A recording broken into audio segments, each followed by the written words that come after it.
पावसाळा सुरू झाला आहे आणि आपल्याला सगळ्यांना माहिती आहे पावसामध्ये फॉन्डंटवर काम करणं किती अवघड आहे. नमस्कार, मी सुप्रिया फ्रॉम दास बॅकन आणि आम्ही नवीन सिरीज सुरू करत आहोत ऑल अबाउट फॉन्डंट. या सिरीजमध्ये आपण fondant sheet, fondant toppers, hard झालेलं फॉन्डंट कसं सॉफ्ट करायचं आणि एक्सेट्रा एक्सेट्रा गोष्टीवर आपण डिस्कस करणार आहोत.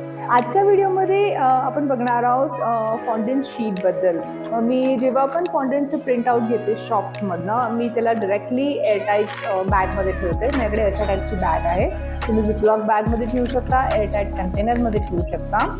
घरी आल्यावर ती शीट स्ट्रेट अवे मायक्रोवेव्ह किंवा अवनमध्ये मी स्टोअर करते. ती बाहेर नाही ठेवत. नेक्स्ट, फॉन्डंट शीट प्लास्टिकवरनं डिटॅच करण्यासाठी, सील करण्यासाठी येस, सो मी ही अशी प्रिंटआउट घेतलेली आहे. मी काय करते, मी ह्या इझेक्टो नाईफनी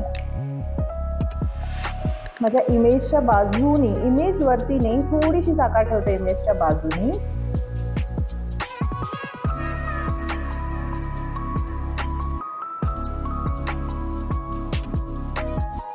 याचं नाईफ फिरवून घेते. इवन जर माझं शीट इझिली निघत असेल तरी सुद्धा मी हा स्पॅच्युला यूज करते. ह्याच्यावरती कॉर्नफ्लॉर की आपला जो कॉर्न स्टार्च मिळतो, कॉर्नस्टार्च स्पॅच्युलावरती डस्ट करून घेते. मग शीटच्या बाजूने, ह्या प्रिंटच्या बाजूने, डायरेक्ट प्रिंटवर मी घेत थोडासा डिस्टन्स ठेवून मी स्लोली ह्याला मूव्ह करायला लागते.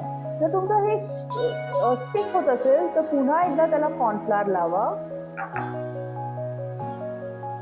आणि पुन्हा तिथूनच सुरू करा.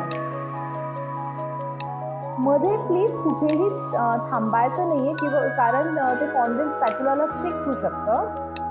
स्लोली स्लोली मूव्ह करा, बट स्विफ्टली मूव्ह करा.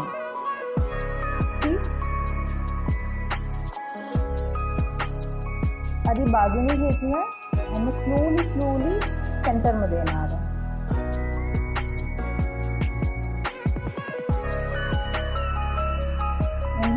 इझिली तिथे आरामात अशी बाहेर.